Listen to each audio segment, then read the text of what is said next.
Hello students, अब हम लोग स्टार्ट कर रहे हैं अपना पेपर 2 का डिस्कशन FST 15 के लिए। और इसमें आप देखिए कि पेपर अगर देखा जाए तो पेपर 1 के कंपैरिजन में मुझे थोड़ा सा और मॉडरेट लगा। ठीक है, टफ तो नहीं, मॉडरेट थोड़ा सा और लगा।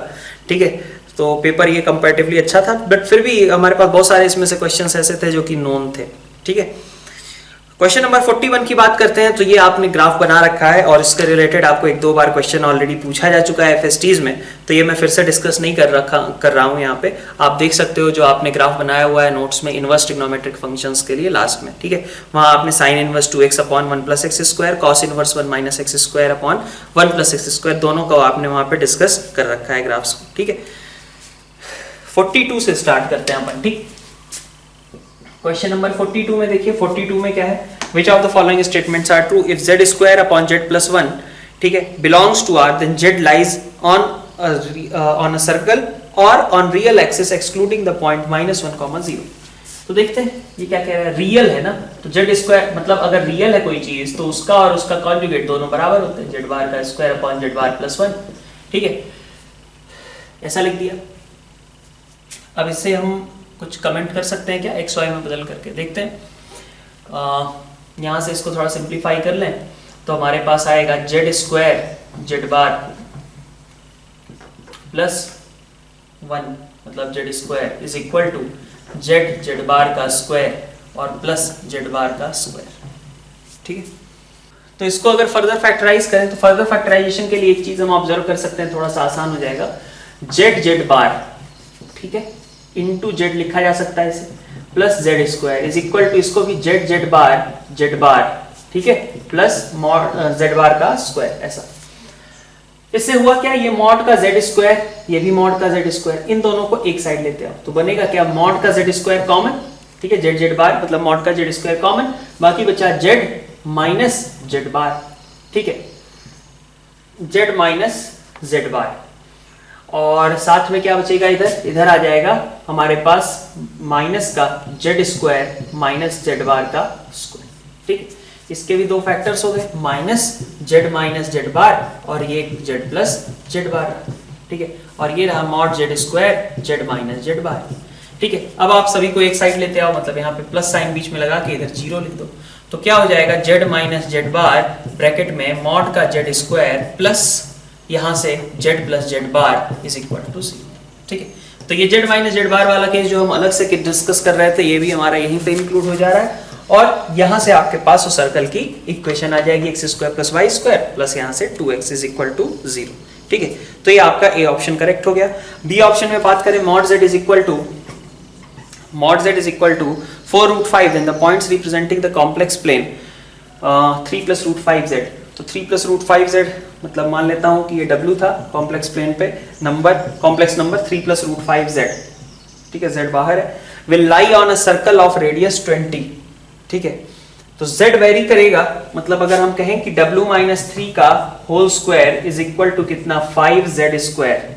ठीक है, 5z स्क्वायर मतलब हम मैग्नीट्यूड वाइज बात करें तो मॉड ऑफ w माइनस 3 का whole square is equal to 5 और इंटू जेड स्क्वायर का मतलब कितना है, 16 इंटू 5 80 मतलब 400।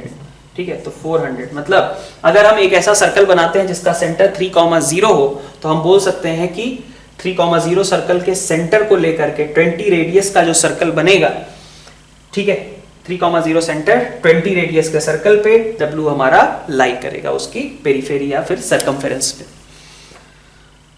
ठीक है, अब सी ऑप्शन पे आते हैं। सी ऑप्शन में हमें लोकस निकालना था, तो लोकस निकालने में क्या करते हो, लोकस निकालने के लिए आप x प्लस आयोटा y से कंपेयर कर देते हो। तो x की जगह आपके पास क्या है, 2 प्लस a है, y की जगह आपके पास क्या है, √3 माइनस a स्क्वायर है। अब आपको क्या करना होगा, लोकस निकालने के लिए आपको a को एलिमिनेट करना होगा, तो एलिमिनेट कर दो, यहाँ से x माइनस 2 का होल स्क्वायर, ठीक है, ये आपका a स्क्वायर आता है, और यहां से a स्क्वायर आपका कितना आता है, a स्क्वायर आपका आ जाता है 3 माइनस वाई स्क्वायर के बराबर। ठीक है, तो यहां से आपके पास उसकी भी इक्वेशन निकल करके आ गई। ठीक है, जो भी लोकस चाहिए आपको। डी ऑप्शन में देखिए, अब डी ऑप्शन भी आपका आसान सा ही था। डी ऑप्शन में आपको 1 प्लस आयोटा z की बात की गई, z को हम क्या लिख सकते हैं, b plus iota c upon 1 minus iota z। थोड़ा सिंप्लीफाई कर लें क्या पहले, चलो कोई खास दिक्कत नहीं है। b प्लस आयोटा सी और नीचे 1 प्लस ए, और नीचे हमारे पास क्या है 1 minus iota z, b plus iota c upon 1 plus a. ठीक है, तो एनीवे आप एलसीएम वगैरह लोगे तो 1 प्लस ए आपका कैंसिल आउट हो जाएगा, आपके पास बचेगा यहाँ से 1 plus a plus iota B minus सी, और नीचे आपके पास क्या आएगा, यहाँ से आएगा 1 plus a minus iota B plus सी।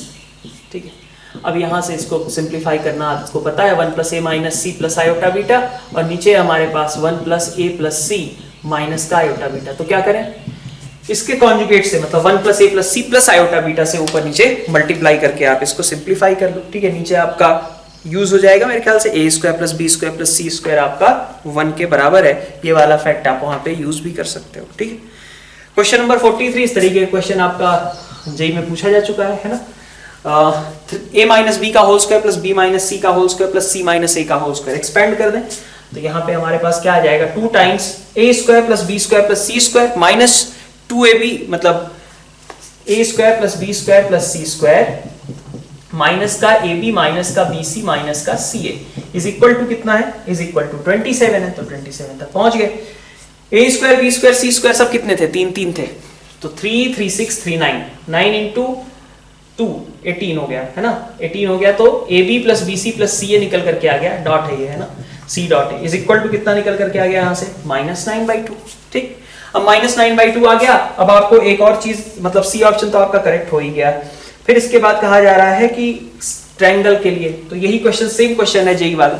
ठीक है, a plus b plus c का अगर आप मॉड निकालने जाओगे और वो चीज अगर आपकी 0 आ जाती है, तो इसका मतलब एबीसी मिलकर ट्रायंगल को रिप्रेजेंट कर रहे होंगे।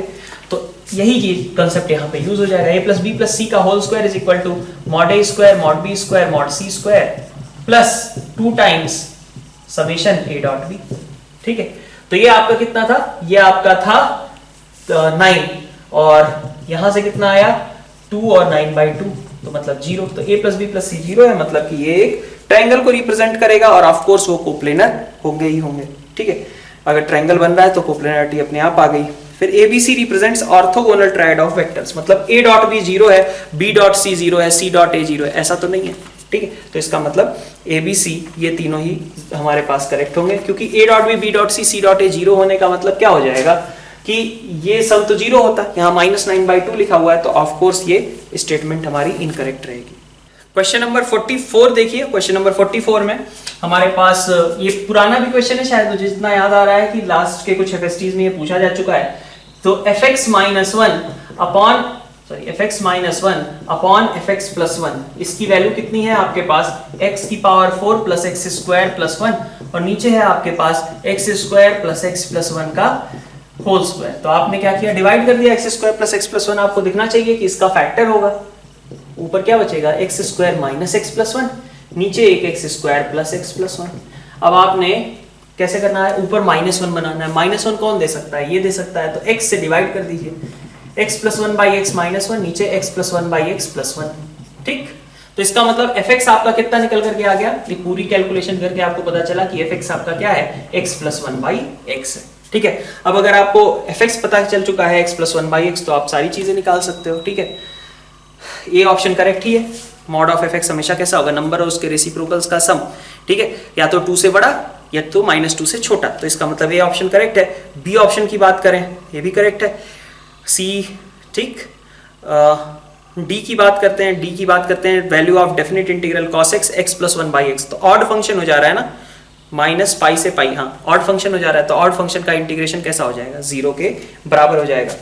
क्वेश्चन नंबर 45 देखिए, क्वेश्चन नंबर 45 में क्या है, ABCD हमारे नॉन जीरो है, नॉन जीरो। ठीक, number of 4 digit number such that AB plus CD is even. तो AB प्लस CD को इवन होने के लिए क्या तरीके हैं, इसको इवन होने का तरीका यह है कि सब कुछ या तो इवन हो, 4 के 4 इवन नंबर्स यूज किए जाएं, या फिर और तरीका क्या हो सकता है, और तरीका यह हो सकता है कि हमारे पास 3 मतलब चारों ऑड हो तब भी चल जाएगा, चारों ऑड हो तो भाई यहां से भी ऑड यहां से भी ऑड, तो प्रोडक्ट मतलब सम कैसा हो जाएगा, इवन। और क्या हो सकता है, और ये हो सकता है कि तीन इवन हो जाए और एक ऑड हो जाए, 3 इवन 1 ऑड। कैसे होगा ऐसा केस, 3 इवन 1 ऑड। ऐसा केस कैसे होगा, 2 इवन एक साइड दे दो, ठीक है, प्रोडक्ट इवन हो गया। एक इवन यहां पे दे दिया और एक ऑड इधर दे दिया, तो इवन और ऑड मिल करके भी क्या हो गए, इवन ही हो गया ना। तो ये केस हो सकता है कई लोगों का मिस हो गया हो, 4 इवन 4 ऑड, 3 इवन 1 ऑड और 2 इवन 2 ऑड। 2 इवन 2 ऑड में क्या होगा, एक ऑड एक इवन, एक ऑड एक इवन, तो दोनों साइड से क्या निकला, इवन इवन, ठीक है। तो इसका मतलब कि ये हमें टोटल केसेस चाहिए, ठीक है। अब कैसे आएगा ये टोटल केसेस का काउंटिंग, 4 इवन है, पहले तो ये ध्यान देना 0 नहीं यूज करना है। तो इवन नंबर्स आपके पास बचे कितने, 2 4 6 8, ठीक है। तो 4 इवन नंबर्स थे, 4 इवन नंबर्स आपको डिस्टिंक्ट भी चाहिए ना ये सब, हाँ डिस्टिंक्ट भी चाहिए। तो आप क्या करोगे, 4 के 4 इवन नंबर चूज कर लो, 4 ही इवन नंबर्स थे आपके पास, चारों के 4 आपने चूज कर लिए और 4 जगहों पे बिठाना है, कोई कहीं भी बैठ सकता है, तो 4 फैक्टोरियल प्लस 4 ऑड नंबर्स, तो 5 ऑड नंबर्स हैं आपके पास 1 3 5 7 9, 5 में से कोई भी 4 चूज कर लिया और उनको 4 जगहों पे बिठाने के तरीके 4 फैक्टोरियल, 3 इवन 4c3, एक ऑड 5c1, 4 चीजें आपकी निकल करके आ गई। अब इसमें क्या देखना था, इसमें ये देखना था कि कोई भी कहीं भी बैठ जाए, इसमें भी कोई दिक्कत नहीं थी, तो इसलिए हमारे पास यहां पे भी कितना आ जाएगा, 4 फैक्टोरियल आ जाएगा। यहां पे थोड़ा सा देखना है कि एक ऐसा नहीं होना चाहिए कि दोनों ऑड एक ही साइड चले गए, हमें क्या चाहिए, एक इवन और एक ऑड चाहिए, ठीक है। ए बी में एक इवन एक ऑड, सी डी में एक इवन एक ऑड। तो हम क्या करेंगे, पहले तो चूज करते हैं 4c2, 4 में से 2 इवन, 5 में से 2 ऑड सेलेक्ट हो गए, ठीक है। अब आपके पास 2 ऑड नंबर्स आ गए हैं, एक ऑड मतलब अब आपके पास 4 नंबर्स जो हैं उनमें से 2 ऑड हैं 2 इवन है, इसको मान लीजिए आपने इवन रखना है। तो ए को भरने के कितने तरीके, ए को मान लो आप इवन रखते हो, तो ए को भरने के 2 तरीके, बी को भरने के भी 2 तरीके, 4 तरीके हो गए, ठीक है। ए बी को भरने के 4 तरीके हो गए, ठीक है। इसी तरीके से तो सी डी अपने आप फिक्स हो जाएगा ना, ठीक है। इसके लिए भी तो आपके पास वही केसेस आएंगे, आपको डिस्टिंक्ट बनना है, तो आपके पास टोटल नंबर ऑफ वेज यहां से कितने आ जाएंगे, 4 × 4, ठीक है। यहां पे ए के लिए कहा जा रहा था कि भाई हम क्या चाहते हैं कि 2 इवन 2 ऑड भर दें, ठीक है। तो हमने ये कहा कि भाई ए को भर दो, ए को भरने के लिए हमारे ए को मान लो इवन भरना है, ठीक है। तो बी को क्या करना है, ऑड भरना है, तो ए को इवन भर दिया, ठीक है। ए को इवन भरने के कितने तरीके, 2 तरीके, बी को ऑड भरने के कितने तरीके, 2 तरीके, ठीक है। 4 तरीके हो गए टोटल ए बी को भरने के। जैसे ही ए बी को फिक्स किया ये 4, सी डी के लिए कितने बचेंगे, सी के लिए मान लो इवन और ऑड कौन सा चूज करना है, जैसे मान लो तुम ऐसे समझो, नंबर से समझ लेते हैं, 2 इवन नंबर्स हैं, 2 इवन नंबर्स हैं, मान लो हमारे पास 2 4 है ना, और 2 ऑड नंबर्स 3 और 5 मान लो, ठीक। हमने कहा कि ए को मैं 2 दूंगा और बी को मैं 3 दूंगा, ठीक है। तो अपने आप फिक्स हो गया ना कि इधर एक को 4 मिलेगा और एक को 5 मिलेगा, फिक्स हो गया। अब वो आपस में इंटरचेंज कर ले, ये 4 ये 5, ये 5 ये 4, ये हो सकता था, ठीक है। तो ये केसेस हमने काउंट कर लिए। तो ए बी के लिए हमारे पास कितने आ रहे थे, 4 तरीके आ रहे थे, इंटू 2 यहां से 8 हो जाएंगे, ठीक है। ये आपस में चेंज हो जाए, ठीक है। ऐसे ही ए बी के लिए भी तो चेंजिंग होगी, ये तो हमने कब किया, जब ए इवन है बी ऑड है, उल्टा भी हो सकता है। तो हमारे पास टोटल कितने हो जाएंगे, 16 वेज हो जाएंगे अरेंजमेंट करने के, ठीक है। तो ये हमारे पास 45 क्वेश्चन के लिए आ गया हमारा, यही पूछा गया था। अच्छा डिविजिबिलिटी पूछिए तो नंबर निकाल के डिविजिबिलिटी चेक कर सकते हैं। क्वेश्चन नंबर 46 देख लीजिए। क्वेश्चन नंबर 46 में tan a = 2 sin c, 3 cos a = 2 sin b sin c। तो अब इसमें क्या यूज कर ले अपन, 3 cos a = 2 sin b sin c। अच्छा तो इसको ब्रेक कर लेते हैं पहले तो, cos b - c माइनस का cos b + c, तो cos b - c तो चलिए एज इट इज रहा, माइनस का cos b + c को क्या लिखा जा सकता है, 180 - a, 180 - a मतलब प्लस cos a, तो प्लस cos a हुआ यहाँ पे, तो इधर बचेगा 2 cos a। 2 cos a = cos b - c, 2 cos a = cos b - c, ये आ गया, ठीक है। हमें चाहिए क्या, एक रिलेशन और है हमारा, tan a और sin c में है, मतलब a और c में कन्वर्ट करना पड़ेगा। तो b हटाओ पहले, cos b की जगह लिख दिया 180 - a - c - c, तो 2c। यहां से क्या आया, cos 180 - theta is minus cos theta, तो माइनस cos a + 2c। यहां से क्या आया, 2 cos a, ठीक है। 2 cos a = -cos a + 2c। ये आपके पास रिलेशन आपका बन करके आ गया। अभी आपने यूज क्या नहीं किया है, tan a is equal to sine 2c। Sine 2c यहां से बनेगा, इसको हम एक्सपेंड करके देखते हैं, minus cos a cos 2c plus का साइन a साइन 2c, और यहां से आपके पास कितना है, यहां से आपके पास है 2 cos a, ठीक है 2 cos a। अब tan a की जगह पे 2 sin 2c रख दिया जाए, tan a की जगह पे 2 sin 2c, तो tan a कहीं बनता हुआ दिख रहा है क्या, नहीं, तो sin 2c ही बन रहा है, sin 2c को लिखोगे तो sin स्क्वायर आने रहेगा, ठीक है। इसी के अकॉर्डिंग सोचते हैं अपन, 2 cos a, tan a बना लेते हैं, cos a से डिवाइड कर दो, क्या आएगा माइनस cos 2c प्लस साथ में आ जाएगा tan a into sine 2c, ठीक है। अब रख दो tan a को कितना रखना है, 2 sin 2c रखना है, तो ये आपका बन गया 2 sin स्क्वायर 2c, तो आपके पास आ गया 2 sin 2c sin 2c, तो 2 sin स्क्वायर 2c माइनस का cos 2c is equal to, सही। अब इसको आप आसानी से सॉल्व कर सकते हैं, यहां से कैसे सॉल्व करोगे, तो साइन स्क्वायर 2c को हम 2 के साथ क्लब कर दें, तो हमारा cos 4 मतलब cos स्क्वायर 2c की टर्म बन जाएगी, cos स्क्वायर 2c की टर्म बन जाएगी, cos 2c पहले से है, आप इसको सॉल्व कर सकते हो, ठीक है। 47 क्वेश्चन भी पहले पूछा जा चुका है, शायद एक नहीं 2 बार पूछा जा चुका है, फिर से वही पूछा गया है। तो f of fx is equal to 1 minus x, आप क्या करते हैं ऐसे में, x को fx से सब्स्टिट्यूट कर दो, तो क्या आ जाएगा f ऑफ fx, ठीक है, is equal to 1 minus fx, ठीक है। अब ये चीज आपको पता है कि अंदर वाला ये पूरा क्या था, 1 माइनस एक्स था, तो f of 1 minus x is equal to 1 minus f x, तो आपको रिजल्ट पता चला कि f of 1 minus x plus f x is equal to कितना होना चाहिए, 1 होना चाहिए, ठीक है। अब जैसे ये चीज 1 के बराबर आ गई, तो आप आगे की चीजें निकाल सकते हो। ए ऑप्शन आपका सीधा आ गया 1/3 रख करके। बी ऑप्शन के लिए देखिए, बी ऑप्शन आपका अगर आप a plus b minus x जो प्रॉपर्टी 4 है वो अगर यूज करते हो तो उससे हो जाएगा, j इज इक्वल टू 0 से 1 एफ एक्स, तो दैट इज इक्वल टू 0 से 1 f ऑफ 1 माइनस एक्स, तो 2j कितना हो गया, 0 से 1 f plus f of 1 minus x, यही हो गया ना, और ये वैल्यू 1 के बराबर है, तो आपको j की वैल्यू मिल गई यहां से, ठीक है। अब सी ऑप्शन और डी ऑप्शन की बात करते हैं। f double dash x has at least 1 root in x belongs to 1/4 से 3/4, ठीक है। इसने काम आसान कर दिया इस ऑप्शन ने, डी के लिए भी। सी का देखो क्या है, ये रोज थ्योरम का स्टेटमेंट है ना कि f double dash x equal to 0, ठीक है, has at least 1 real root, तो अपन क्या बोलेंगे, रोज थ्योरम क्या बोलता है, कैसे प्रूव करते हैं हम, उसके इंटीग्रेशन पे रोज थ्योरम अप्लाई होना चाहिए, तो f डबल डैश x का इंटीग्रेशन f डैश x पे, ठीक है, अगर रोज थ्योरम अप्लाई हो रहा होगा तो हम बोल देंगे कि f double dash x equal to 0, मतलब ऑप्शन जो है हमारा वो करेक्ट है, ठीक है।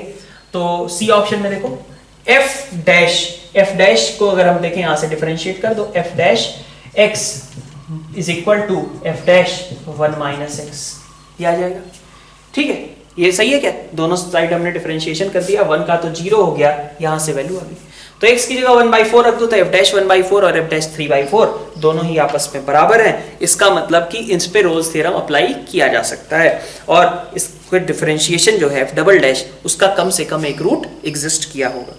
डी ऑप्शन कैसे, डी ऑप्शन में भी आप देखो, डी ऑप्शन में हमें एक अलग से इंफॉर्मेशन दी गई है f डबल डैश 4/5 की कि वो 0 के बराबर है, ठीक है, ये चीज हमें बताई गई है, ओके।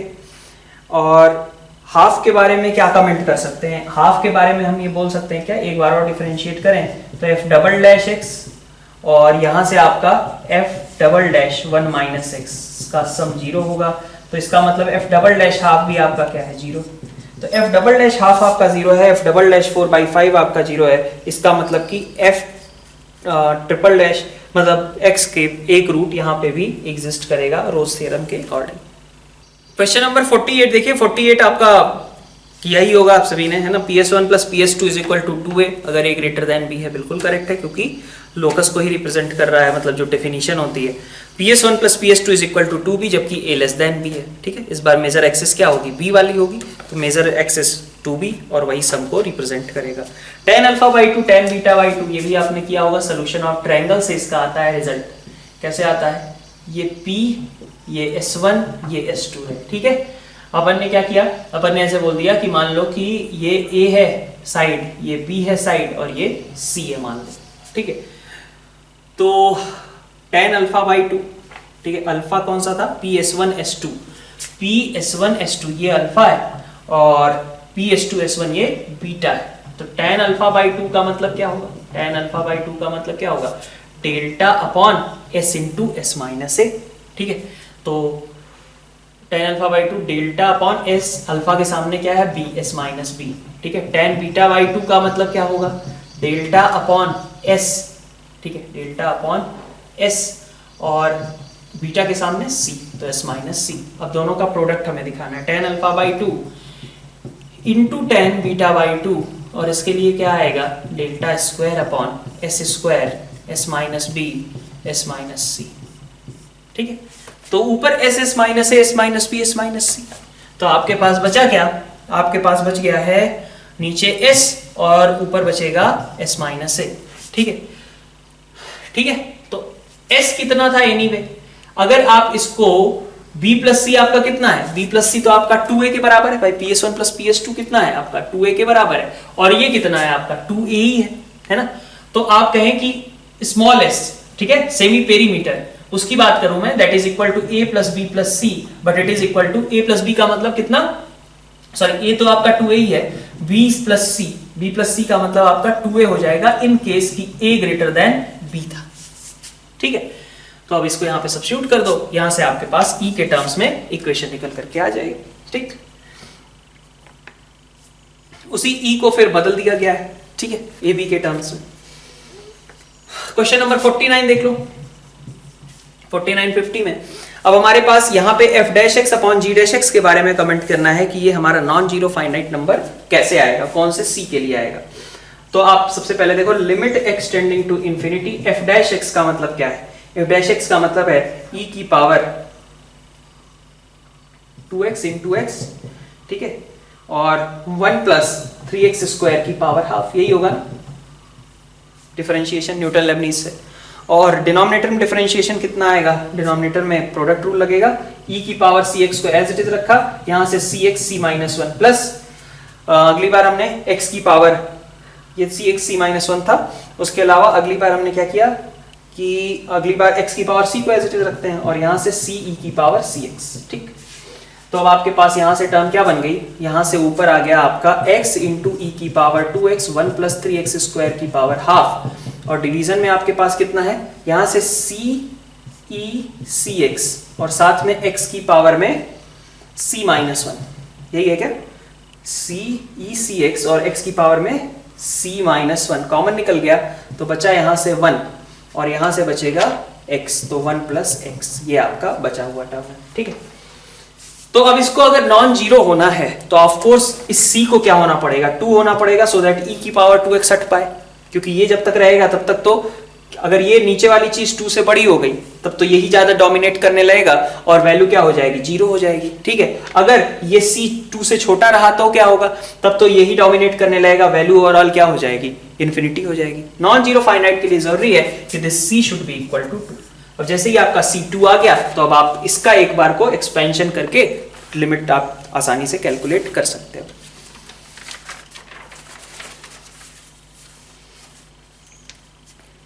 क्वेश्चन नंबर 51-52 की बात करें तो 52 तो हटा ही दो, क्योंकि इसमें पता नहीं L के बारे में क्या कमेंट करना है, L क्या था उसके बारे में तो कोई इंफॉर्मेशन दी नहीं गई है ना।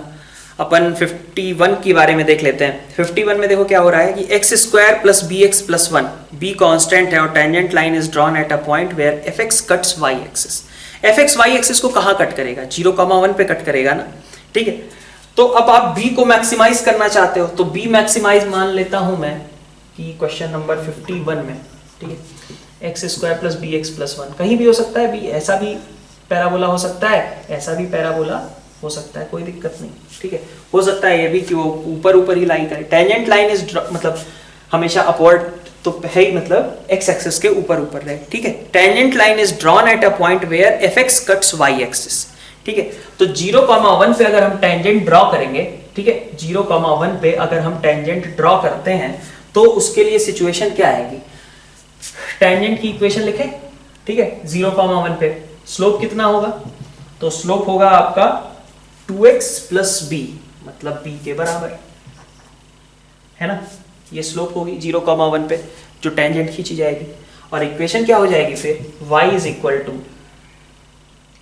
स्लोप है ना m y minus 1 is equal to b into x minus 0, तो y is equal to b x plus 1। ये आपका टेंजेंट की इक्वेशन हो गई, y is equal to b x plus 1, ये आपके टेंजेंट की इक्वेशन हो गई। अब ये टेंजेंट जो है सर्कल के लिए भी है, तो सर्कल के लिए मतलब length of perpendicular should be equal to radius. तो 0,0 से जब आप इस पे परपेंडिकुलर ड्रॉप करोगे, ठीक है, 0,0 से इस पे परपेंडिकुलर, तो that is 1/√b² plus 1 is equal to क्या होना चाहिए, r के बराबर होना चाहिए। ये रिक्वायरमेंट है हमारी, ठीक। अच्छा, अब आगे की जो बात कही जा रही है वो बड़ी इंपॉर्टेंट, ये तो चलो ये रिलेशन था r और b के बीच का। आगे की बात इंपॉर्टेंट इसलिए है क्योंकि कहा जा रहा है कि it is also given that at least one tangent can be drawn from, बाकी आगे जो कुछ कहा गया उसका मतलब क्या है, अल्फा है, mod of x minus alpha non differentiable कहां होता है, अल्फा कॉमा 0 पे नॉन डिफरेंशिएबल होगा ऑफ कोर्स, ठीक है। तो हर एक अल्फा से, अल्फा बिलोंग्स टू रियल है, तो हर एक अल्फा कॉमा 0 से हम टेंजेंट ड्रॉ कर सकते हैं। ऐसा कब पॉसिबल होगा, ठीक है, at least one tangent can be drawn from point p to y is equal to fx, ठीक है। ऐसे में हम b की मैक्सिमम वैल्यू निकाल सकते हैं। कैसे होगी b की मैक्सिमम वैल्यू, b की मैक्सिमम वैल्यू के लिए आप ये देख सकते हो कि अगर आपका ऐसा केस आया, मान लो अब ये थोड़ा सा आपको समझना पड़ेगा, यहाँ पे लैंग्वेज आपको इंटरप्रेट करनी थी कि अगर आप सोचो मैं इस तरीके का केस लेता हूं, ठीक है, एक्स एक्सिस के नीचे, एक्स एक्सिस के अगर नीचे नीचे लेता हूं कुछ पोर्शन और कुछ पोर्शन एक्स एक्सिस के ऊपर, तो इस पॉइंट से टेंजेंट ड्रॉ किया जा सकता है क्या, पैराबोला के लिए नहीं ड्रॉ किया जा सकता है, ठीक है। तो ये अल्फा कॉमा 0 भी तो हो सकता था, अल्फा अगर कोई भी रियल नंबर है तो अल्फा कॉमा 0 यहां पे ले लूं मैं, तो हमारी टेंजेंट नहीं ड्रॉ होगी, तो इसका मतलब कि ये वाला केस नहीं हो सकता। और क्या बोल सकते हैं, अगर मान लीजिए आप हमेशा इसको ऊपर ऊपर रखते हो, ठीक है, इसको हमेशा आप ऊपर ऊपर रखते हो, तब तो ऐसा है कि हर एक अल्फा कॉमा 0 से आप टेंजेंट ड्रॉ कर सकते हो, ठीक है। तो ऊपर ऊपर रखने का मतलब क्या हुआ कि d कैसा रहा होगा, निगेटिव, तो इसका मतलब d जब निगेटिव है तो चलेगा, कोई दिक्कत नहीं है। मतलब b² माइनस 4, यहाँ पे देख लो b² माइनस 4 अगर आपका निगेटिव है तो चलेगा। इवन b आपका अगर ऐसा हो जाए तब भी चलेगा, होगा कि नहीं, b अगर ऐसा आ जाए, इस तरीके का केस हो, तब भी तो हर एक अल्फा कॉमा 0 से टेंजेंट खींचा जा सकता है। तो b आपका कैसा आ रहा है, यहाँ पे इक्वलिटी लगा दो, -2 से 2, इस केस को कंसीडर करने के लिए इक्वलिटी लगा दी, तो b की मैक्सिमम वैल्यू कितनी निकली, 2। तो b की वैल्यू मैक्सिमम 2 आ रही है, उसके करस्पॉन्डिंग आपके पास r आपको पता चल जा रहा है, 51 का आंसर आपका यहीं से आ गया। तो सेक्शन सी स्टार्ट करते हैं। सेक्शन सी में देखिए आप 53 नंबर का क्वेश्चन है, अब ये फिर से आपका वही क्या कहते हैं, स्टैंडर्ड लीनियर डिफरेंशियल इक्वेशन दिया गया है। अब आप इस लीनियर डिफरेंशियल इक्वेशन को सॉल्व कर लो और लिमिट निकाल सकते हो, ठीक है। तो ये क्वेश्चन मैं फिर से सॉल्व नहीं कर रहा, आपको सीधा सीधा लीनियर डिफरेंशियल इक्वेशन ही दिया गया है, ठीक है। क्वेश्चन नंबर 54 की बात करते हैं, ठीक है। 54 में देखिए एक अच्छा सा क्वेश्चन था, इसमें थोड़ी सी ऑब्जर्वेशन आपको करनी थी कि अल्फा प्लस 1 बाई अल्फा 2 से बड़ा होता है या 2 के बराबर, और बीटा प्लस 1 बाई बीटा भी इसी तरीके का होगा। तो मतलब क्या हुआ कि alpha plus 1 by alpha which is greater than और equal to 2 and similarly 2 minus beta minus 1 by beta is less than और इक्वल टू 0, ठीक। ये बात ठीक है, अल्फा बीटा दोनों पॉजिटिव है, इसलिए हम ये चीजें कमेंट कर पा रहे हैं। Roots of the quadratic equation, ये रूट्स है, मतलब एक रूट हमारा है जो कि 0 से छोटा है, ये वाला, और एक रूट हमारा है जो कि 2 से बड़ा है। तो एक रूट 0 से छोटा है और दूसरा रूट 2 से बड़ा है, तो कैसा ग्राफ रहा होगा, 0 से छोटा और 2 से बड़ा, इस तरीके का ग्राफ रहा होगा। अपवर्ड पैराबोला है, ये बात क्लियर थी। तो इसका मतलब कि 0 and 2 both lie in between roots, तो हमारे पास कंडीशन क्या आती है इसकी, if 0 lies in between roots leading coefficient into f0 should be less than 0. if 2 lies in between roots तो a into f2 should be less than 0, ठीक है। लेकिन ये रूट खुद 2 भी तो हो सकता था, ये रूट खुद 0 भी तो हो सकता था, इक्वलिटी भी तो है। तो इसलिए एक केस ऐसा भी हो सकता है, ये 0 पे लाई करे, एक 2 पे लाई करे, ऐसा वाला, ठीक है। या फिर कोई एक रूट 0 हो जाए, कोई एक रूट 2 हो जाए, मतलब यहाँ इक्वलिटी भी होल्ड करेगी। तो हमें ऐसे a की वैल्यू निकालनी है। a ये वाला a नहीं, ये तो लीडिंग कोफिशिएंट 1 है, तो इसकी जगह आप 1 रख ही दो डायरेक्टली, यहाँ पे लीडिंग कोफिशिएंट 1 है। तो आपको क्या चाहिए, आपको ऐसा a चाहिए सो दैट कि f0 लेस देन और इक्वल टू 0 हो और f2 भी आपका लेस देन और इक्वल टू 0। अब बात करते हैं 55 की। 55 में क्या है आपका, AB are the points on parabola with vertex O such that OA is perpendicular to OB and having length R1 and R2। ठीक है, दिखने में थोड़ा सा अजीब सा एक्सप्रेशन है। देखो OA, मान लिया ये OA, ठीक है, लेंथ इधर पैरामीट्रिक फॉर्म में लेंगे तो ज्यादा आसानी रहेगी। पैरामीट्रिक मतलब कौन सा, डिस्टेंस वाला, क्योंकि डिस्टेंस के टर्म्स में बात की जा रही है। और OB, तो अगर ये थीटा है तो ये क्या होगा, 90 माइनस थीटा होगा, और ये पॉइंट, ये डिस्टेंस R2 हो जाएगी। ठीक है, तो ये पॉइंट R1 थीटा एंगल पे लिखा जा सकता है ना, R1 cos theta, R1 sin theta. Circle से रिलेटेड नहीं है भाई, ये बात समझ लेना, ये सीधा ये है R1 ये थीटा ये, तो R1 cos theta, R1 sin theta, बस सिंपल सा। इसी तरीके से R2 इधर है, तो इसका मतलब B का कोऑर्डिनेट क्या होंगे, B के कोऑर्डिनेट होंगे R2 sin theta, R2 cos theta. बस ये आपके पास A और B के कोऑर्डिनेट्स हैं, आपके R1 R2 के टर्म्स में आ गए। अब इनकी क्या खासियत थी कि ये पैराबोला पे लाई करते हैं, तो सेटिस्फाई कर देंगे। सेटिस्फाई करवाते हो तो क्या आएगा, वाई स्क्वायर मतलब R1 square sine square theta is equal to 4ax, x का मतलब R1 cos थीटा। ठीक है, तो यहां से आपका R1 निकल करके आ गया, R1 आपने डिवाइड किया तो 4a cos theta upon sine square theta. ठीक, इसी तरीके से R2 की बात कर लेते हैं। R2 के लिए क्या आएगा, R2 cos थीटा मतलब R2 square cos square theta should be equal to 4ax that is R2 sin theta. तो R2 की वैल्यू कितनी आ गई, 4a sin theta upon cos square theta. ठीक है, तो R1 और R2 आपके निकल करके आ गए हैं। आप इस पे डायरेक्ट एक्सप्रेशन, जो भी एक्सप्रेशन कहा गया है उनमें थीटा के टर्म्स में रख दो values, sine square plus cos square का ऑफ कोर्स यूज करना पड़ेगा और ओवरऑल एक्सप्रेशन सिंप्लीफाई हो जाएगा। ठीक है, क्वेश्चन नंबर 56 पे आते हैं। 56 फिर से पेपर 1 वाला क्वेश्चन फिर से रिपीट हो गया है। यहाँ पे क्या है, 3a plus 2b plus c, ABC इस पे लाई करता था, तो 3a plus 2b plus c is equal to 7। Then find the least value of a square plus b square plus c square. तो फिर से वही चीज, 3i plus 2j plus k और dot ai plus bj plus ck। ठीक है, ये हमेशा कैसा होगा, लेस देन और इक्वल टू इसका मॉड कितना है अंडर रूट 14 और इसका कितना है under root a square plus b square plus c square. ठीक है, ये 7 हो गया, तो दोनों साइड स्क्वायर कर लो, 49/14 is less than a square plus b square plus c square। ठीक है, ये आपकी वैल्यू निकल करके आ गई।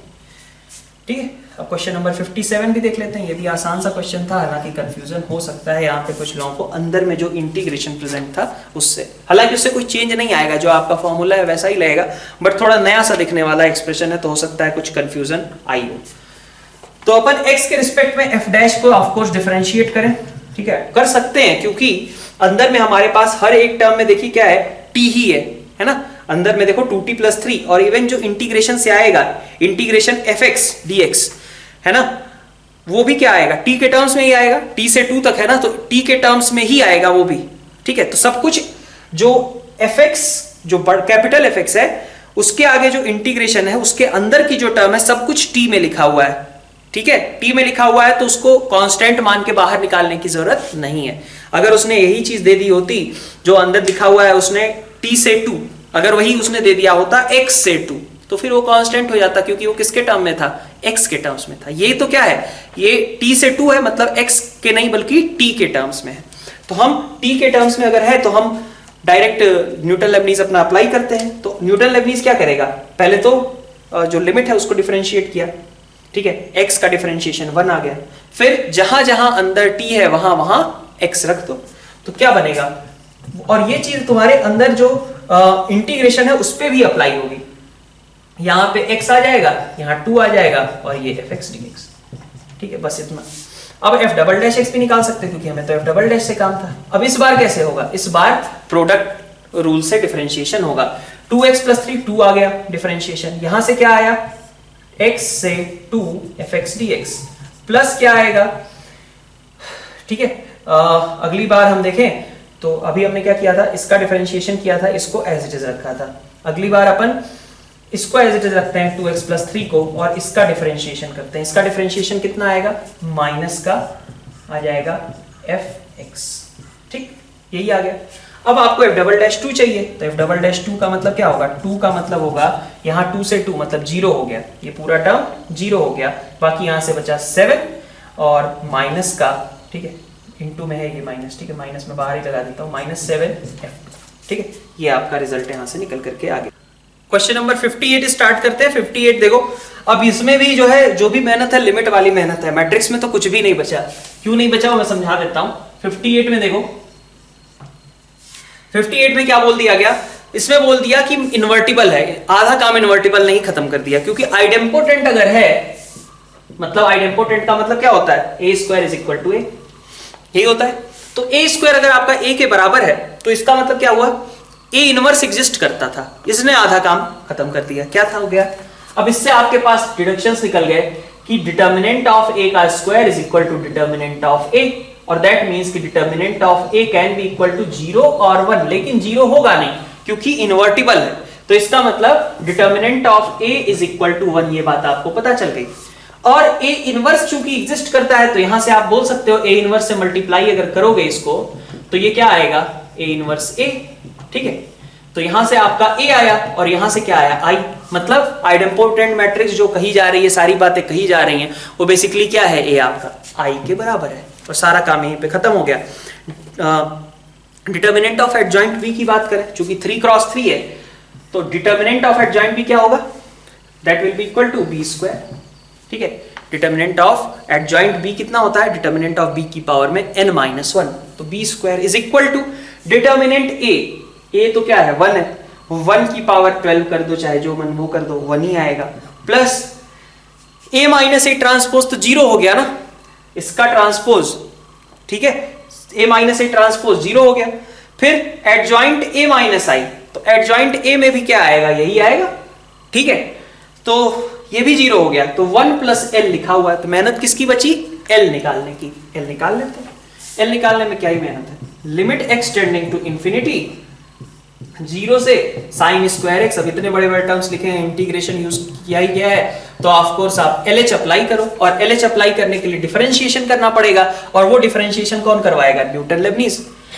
तो नीचे हमारे पास क्या बचेगा, 0 से x e की power t - t-1 tan t - t और 1 - cos t, बस। ठीक है, वैल्यू कितनी आ गई, डिफरेंशिएट करें, ऊपर डिफरेंशिएशन हो गया, ln 1 + sin की पावर 6, sin² का डिफरेंशिएशन 2 sin cos, नीचे यहां पे क्या आएगा, e की पावर x - x - 1, यहां पे क्या आएगा, tan x - x। ठीक है, और लास्ट में क्या आएगा, 1 - cos x। ठीक है, अब थोड़ा थोड़ा सा स्टैंडर्ड लिमिट्स हम लगानी शुरू कर देते हैं, जहां पे हमारा लिमिट कैसा था, x टेंडिंग टू इंफिनिटी दिया गया है। ठीक है, x टेंडिंग टू इंफिनिटी नहीं, x टेंडिंग टू 0।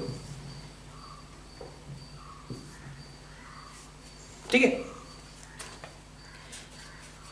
अब देखिए इसमें आगे क्या क्या करेंगे हम, आगे हम ये देख सकते हैं कि अब 1 के साथ ये 0 लिखा हुआ है। ठीक है, तो स्टैंडर्ड लिमिट सब लगानी शुरू करो। ln 1 + sin 6x upon sin 6 रहता तो ये 1 हो जाता, इनटू sin 6, और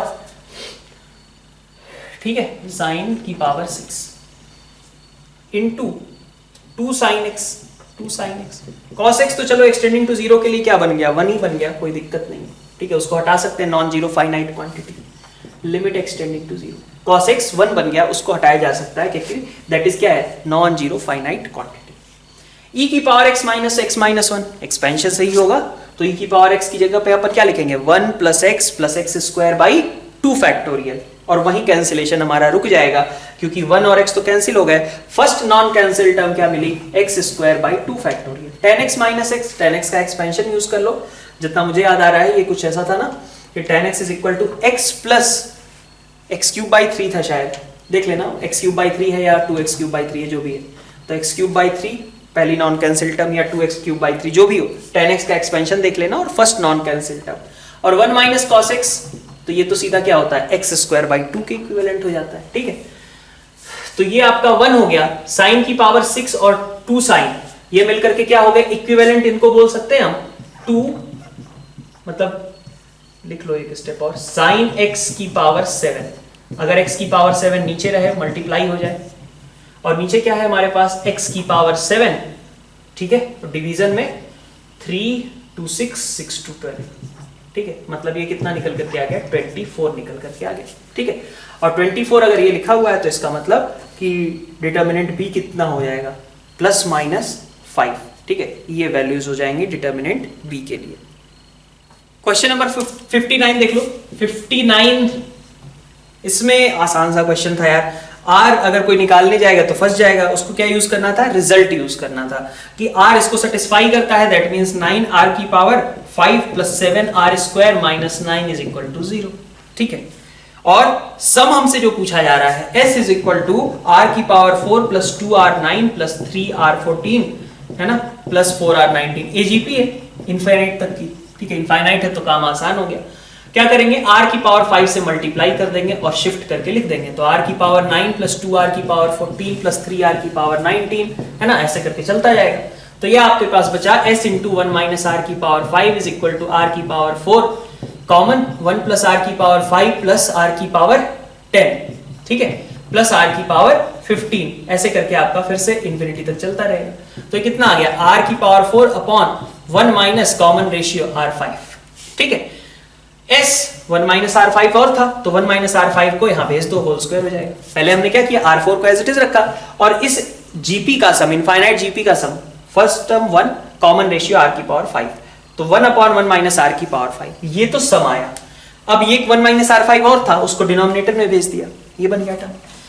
अब हमें क्या करना है, इस s की वैल्यू निकालनी है और हमें ये इंफॉर्मेशन यूज करनी है, ठीक है। तो क्या करना चाहिए, r की पावर 5 - 1 यहां से बनता हुआ दिख रहा है तो बना दो, 9r की पावर 5 - 1 = -7r²।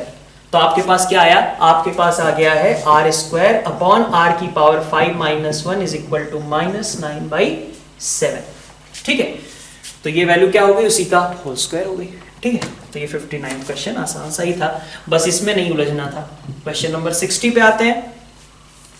60 में कहा जा रहा है T1, T2, T3 तीन डिफरेंट टैक्सीज हैं, each having 3 dually numbered seats. Dually numbered का मतलब क्या है कि सभी की नंबरिंग की हुई है, ठीक है, dually numbered seats for the passengers, 7 passengers are to be accommodated in these taxis if probability that taxis T1 and T2 are to their full capacity, ठीक है। दोनों टैक्सीज को फुल कैपेसिटी मतलब T1 और T2 में 3 लोग बैठे और T3 में एक ही आदमी बैठे, बस इसके लिए आपको अरेंजमेंट करना है, ठीक है। तो T1 T2 में आपके पास 3 लोगों को बिठा दिया, मतलब T1 के लिए पहले क्या करेंगे आप, मतलब बेसिकली आपको क्या करना है, आपके लिए फेवरेबल वे क्या होगा, 3 3 1 का बंडल बनाए और 1 वाला बंडल उठा करके T3 में रख दें, ठीक है।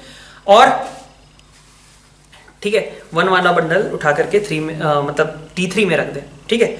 उसके बाद T1 और T2 को आप 3 रखने ही है, ठीक है। तो T1 के लिए एक बंडल अलॉट किया और उस बंडल को T1 में रखने के कितने तरीके हो गए, 3 चेयर्स थी एक तरीके से, और 3 चेयर्स पे 3 लोगों को बिठाने के 3 फैक्टोरियल। फिर T2 में 3 चेयर्स थी, 3 लोगों को बिठाने के 3 फैक्टोरियल, ठीक है। तो 3 वाले बंडल को T1 T2 में डाल दो, T3 में तुम एक बंडल को डाल दो, मतलब एक आदमी वाला जो बंडल है उसको T3 में डाल दो, ठीक है। और टोटल नंबर ऑफ वेज क्या हो सकते थे, तो टोटल नंबर ऑफ वेज आपको थोड़े से कि यहाँ पे कैलकुलेट करने पड़ेंगे कि बेसिकली कितने नंबर ऑफ वेज हो सकते हैं हमारे पास की एक 7 के लिए तीन पोर्शंस में अगर कहा जाए तो कितने तरीके से ग्रुपिंग की जा सकती है, क्योंकि डिफरेंट ऑब्जेक्ट्स हैं, वो वाला केस है 7 different objects in 3 distinct groups, ऐसा वाला है, ठीक है। 7 different objects are to be distributed among ABC, वो वाला क्वेश्चन है, ठीक है। तो उसमें तो सारे केसेस आपको अलॉट करने पड़ेंगे, आइडेंटिकल रहते तब तो कोई दिक्कत नहीं, ठीक है। तो क्योंकि पैसेंजर्स तो अलग अलग ही रहेंगे ना भाई, राम श्याम से तो अलग ही होगा, तो एक श्याम अगर T1 में गया है, राम अगर T2 में गया है, that is different from Ram T1 में है और श्याम T2 में, ठीक है। तो ये वाली चीज आपको ध्यान देना होगा, टोटल नंबर ऑफ वेज के लिए आपको सारे केसेस काउंट करने पड़ेंगे। 7 objects, 7 different objects to be distributed among 3 different persons, ऐसा कह लो, ठीक है। तो ऑब्जेक्ट्स यहाँ पे पर्सन्स हैं और अमंग 3 पर्सन्स की जैसे मैं बात कर रहा था वहाँ 3 टैक्सीज हैं, ठीक है। तो आप यहाँ से नंबर ऑफ वेज निकाल सकते हो। फेवरेबल के लिए उसमें से कौन सा केस होगा, 3-3-1 वाली जो बंडलिंग हुई होगी उसके करस्पॉन्डिंग जो केसेस होंगे वही हमारे फेवरेबल हो जाएंगे, ठीक है। तो कंपैरेटिवली कहा जाए पेपर 1 और पेपर 2 मिला करके थोड़ा सा मॉडरेट लेवल का पेपर था, just because of paper 2। Paper 1 easy to moderate में रेट किया जा सकता है और पेपर 2 को हम मॉडरेट रेट कर सकते हैं, ठीक है। तो thank you all for watching this video.